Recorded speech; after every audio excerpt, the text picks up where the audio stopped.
कहानी उन आम घरों की है जहां खाने वाले तो कई, लेकिन कमाने वाला एक मर्द ही होता है। बावजूद इसके उससे उम्मीदें कम नहीं होती। देखिए जी, सामने वाले वर्मा जी कैसी अच्छी तरह से सफाई करते हैं छुट्टी वाले दिन अपने घर की, और एक आप हैं। अरे यार, उनके पास कार है, ऑफिस पास में है और हफ्ते में 2 दिन की छुट्टी होती है, तो फर्क तो पड़ता है ना। मेरी तो शादी ही गलत हो गई। अरे कोई मस्त लड़का मिलता, कमाता भी, घुमाता भी, घर के कामों में भी मदद करता, लेकिन नहीं जी, हमारे वाले को तो कमाने से फुर्सत ही नहीं, और कमाई भी ऐसी कि कोई जरूरत पूरी ही नहीं हो रही है। सुनील बेचारा शीना को देखकर सोचता है कि शीना सही कह रही है। देखने में सुंदर है, घर का सारा काम कर लेती है, उसे तो कोई भी अच्छा लड़का मिल सकता था। क्या सोच रहे हैं? भागने का इरादा तो नहीं है? अरे नहीं मेरी प्यारी बीवी, मैं तो नहीं, पर डर है कि तुम नहीं कहीं भाग जाओ मुझे छोड़कर। शीला सुनील के मुंह से प्यार भरी बात सुनकर मुस्कुराती है। आप भी ना। सुनील एक दिन ऑफिस से घर आता है कि तभी शीना कहती है, सुनिए जी, वो मेरी सहेली आई थी, सारा दिन वो लोग यहीं थे, अब जा रही थी तो मैंने कहा नहीं नहीं, मेरे पति छोड़ आएंगे ना तुम्हें, तो रोक लिया मैंने। सुनील थोड़ी देर कुछ सोचता है, फिर कहता है, ठीक है, मैं कपड़े चेंज करके आता हूँ। अरे तेरे पति को तो लग रहा है कि अच्छा नहीं लगा। अरे नहीं नहीं, ऐसी कोई बात नहीं है, रुको मैं अभी उन्हें घर के कपड़े देकर आती हूँ। शीना अंदर जाती है जहां सुनील पलंग पर लेटा होता है। अरे क्या मजाक है, वो कह रही है कि आपने मुंह बना लिया। सही तो कह रही है, सुबह से अब ऑफिस से लौटा हूँ, एक कप चाय का तो पूछा नहीं, 20 किलोमीटर जाओ और आओ, और फिर कल उसी टाइम पर ऑफिस। अरे यार, मुझे गाड़ी चलानी आती ना तो बोलती भी नहीं आपको, और कौन सा रिक्शा खींच कर जाना है आपको। सुनील अब क्या बोलता। रात देर से आता है और सो जाता है। अगले दिन शरीर दर्द हो रहा है। अरे तो मत जाओ ना ऑफिस, चलते हैं ना मार्केट घूमने, फिर पिक्चर देखेंगे और रात में खाना खाकर घर वापस। सुनील जब सारे दिन की थकान वाला शेड्यूल सुनता है तो वो सीधे सीधे ऑफिस के लिए तैयार हो जाता है।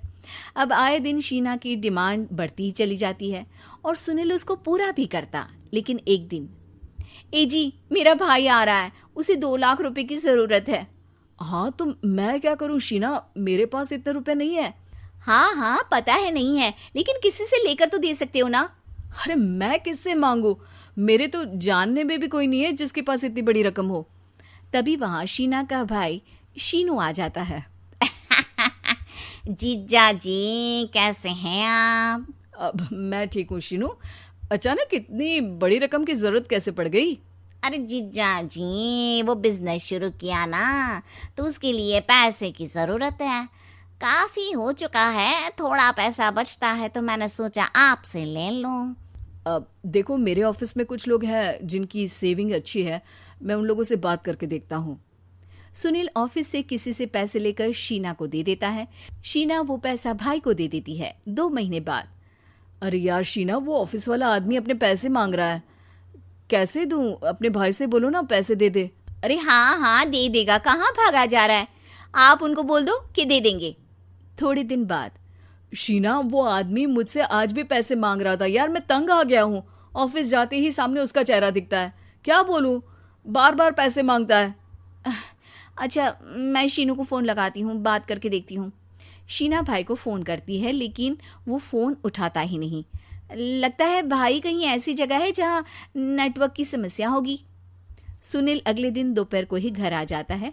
उसका चेहरा उतरा और परेशान सा होता है। वो रोने लगता है।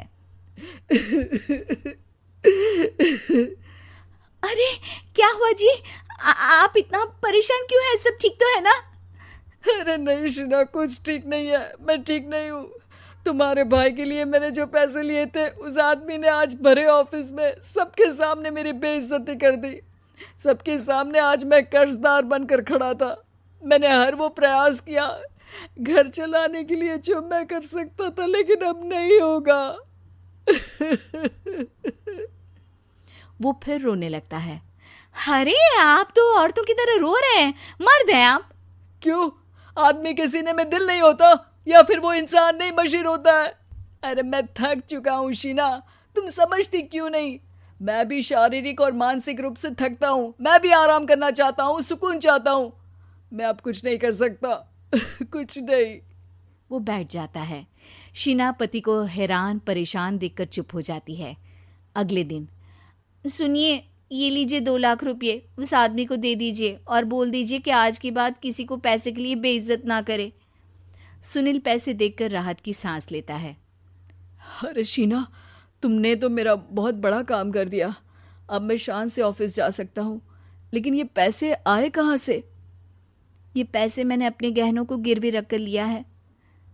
तुम ठीक रहो, निश्चिंत रहो, मैं बस यही चाहती हूँ। मुझे माफ़ करना, पर अब मैं समझ चुकी हूँ कि मर्द को भी दर्द होता है।